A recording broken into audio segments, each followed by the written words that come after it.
cubanita. Bom, tu falou que faz 10 anos que tu já tá no Brasil, né? 10 anos, graças a Deus. E, cara, como é que foi essa saída de lá? Foi dramática? Foi como? Foi, igual a maioria das saídas das famílias em Cuba, né? Separação familiar. Começou em 2005 com meu pai engenheiro em telecomunicações e eletrônica. Ele ocupava um cargo alto na empresa estatal onde ele trabalhava, para você ter uma ideia. Ele tinha acesso à internet em 2005. Caralho. Era proibido, era crime, né? Cubano ter acesso. E meu pai tinha porque ele trabalhava com isso e era um dos chefes, né? Mas ao contrário do que todo mundo fala e acha, a gente não tinha uma vida de rico. Era uma vida menos miserável. Então, quando você ocupa um cargo como o que meu pai ocupava, você tem que entrar para o Partido Comunista de Cuba. E quando você entra, aí esquece, você nunca mais consegue se desligar e sair do país. E meu pai não queria isso. Aí foi quando... Ele tem família brasileira, meu pai, a ascendência dele é libanesa. E há muito tempo atrás, eles migraram. Uma parte foi para Cuba, o avô dele foi para Cuba. Outra parte para o Brasil, Venezuela. E aí, essa família brasileira, a prima dele fez uma carta oficial convidando meu pai para passar umas férias aqui no Brasil, 3 meses, que era o máximo que um cubano podia ficar fora de Cuba.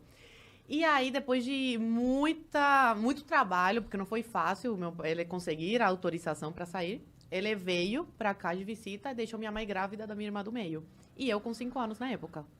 Minha mãe estava quase dando à luz. Ele veio em julho, agosto e novembro. Minha mãe deu à luz a minha irmã do meio.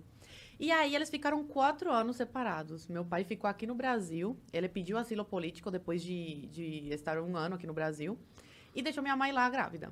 Aí depois de quase 4 anos, ele consegue tirar minha mãe de Cuba. Como que vocês se mantiveram sem ele lá durante 4 anos? Minha mãe, meu tio, irmão dela, mandava coisas para ela vender no mercado negro, roupa, essas coisas. Que o governo, ele finge que não vê essas coisas, mas ele sabe o que acontece. E é bom para eles porque faz essa economia de Cuba girar de alguma forma. Como que funciona esse mercado negro? Isso é interessante. Eu imaginei que existiria alguma coisa, né? Porque... Pessoas que têm família fora recebem roupas, sapatos. E é tranquilo deles receberem? Recebem pelo correio? Como que eles fazem isso? Sim, porque aí fica uma comissão com o governo cubano. Entendi. Entendeu? Eles sempre ganham de alguma forma. Entendi. Eles recebem para a pessoa passar esse pacote para dentro da ilha, entendeu? Entendi. Mas Ou pessoas que trabalham sei lá, onde tem carne, essas coisas, em indústria, roubam e vendem no mercado negro também, entendeu? Entendi. Só que aí você não sabe a procedência, nada. Porque A gente não sabia de onde saía o frango que minha avó, meu avô compravam para manter a gente em Cuba. Cara, isso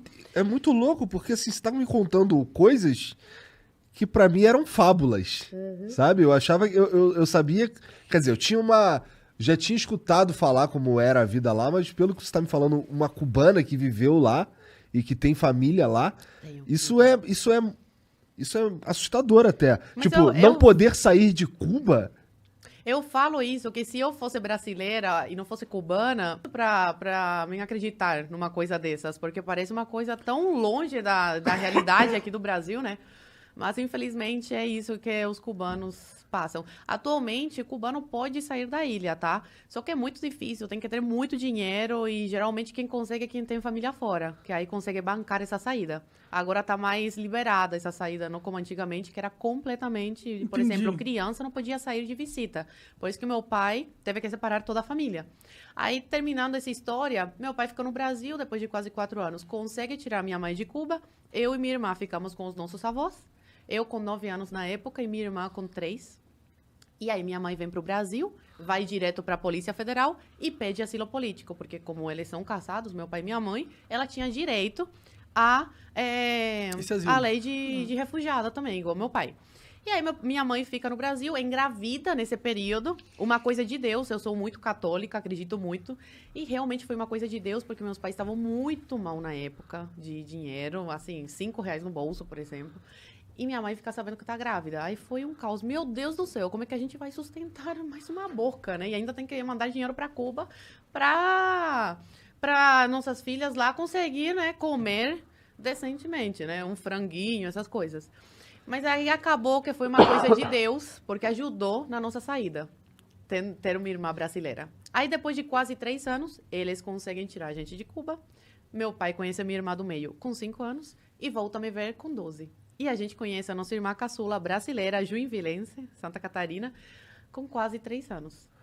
Aí, resumidamente, essa é a história da minha família. Então tua família daqui tinha que mandar dinheiro pra lá pra vocês poderem comer. Pô, mas lá não é o comunismo, não é todo mundo come? Como é que funciona? Não. A igualdade lá é de miséria, só que tem uns mais miseráveis do que outros. Aí minha avó, ela comprava uma caixa de frango, quando tinha, não era todo mês que tinha, por mês, pra gente.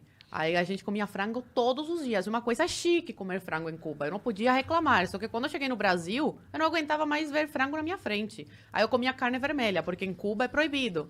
Você vai pra cadeia, 20 anos por matar uma vaca. Sério? É. Caralho. Eles falam que é porque não tem pra todo mundo. Sei. Mas pra família do Fidel não falta, com certeza. Imagino Nem pra que família não. do Dias-Canel, Raul Castro. Aí é isso. Caraca, que absurdo! Nossa senhora, dessas daí, esse lance de não poder comer carne vermelha porque não tem pra todo mundo é foda. Sim. Você ficou em Cuba, então, de que idade a que idade, mais ou menos? Eu nasci em Cuba, fiquei até os 12. Então, 12 anos ali Qual que outras...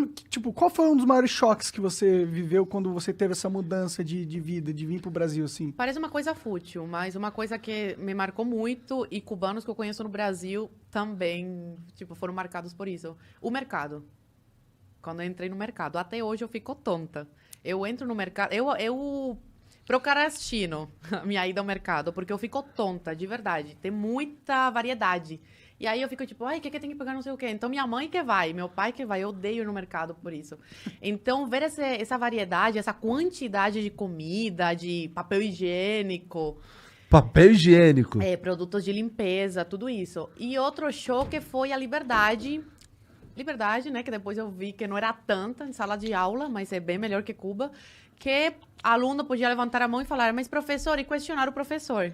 Com educação, tudo.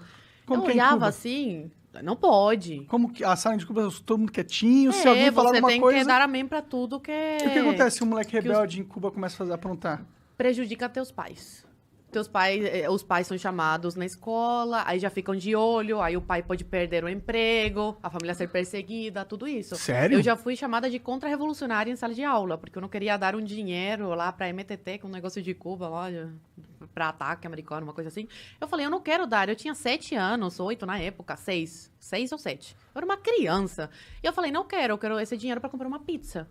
E aí a professora incentivou os alunos a me chamarem de contra-revolucionária. Caralho, é bem Coreia do Norte. esse negócio. Até hoje eu lembro disso. Até hoje... Então até os professores, eles são usados como massa pra doutrinar as crianças. Sim, claro. E foto do Che Guevara, do Camilo Cienfuegos, do Fidel Castro, colocar flores, né? Como que era a aula de história lá? Você lembra de alguma coisa? Aula de história era imperialismo yankee, malvado. Fidel salvou Cuba, os cubanos, do imperialismo, da exploração yankee, essas coisas. Então, por exemplo, os Estados Unidos, eu tinha muito medo dos Estados Unidos. Eu falava, meu Deus, inimigos, né, de Cuba. Então, eles fazem desde criança a tua cabeça, né? E aí eu falo que isso prejudicou muito a cultura em Cuba. Cuba, era um ícone, né, da música, Célia Cruz, Orixás. Atualmente é muito pobre culturalmente. E isso se deve à grande manipulação e doutrinação em sala de aula. Não tem muitas mentes criativas, não tem liberdade nenhuma. Não, é só aquilo, são máquinas, né? Entendi. Eles te programam para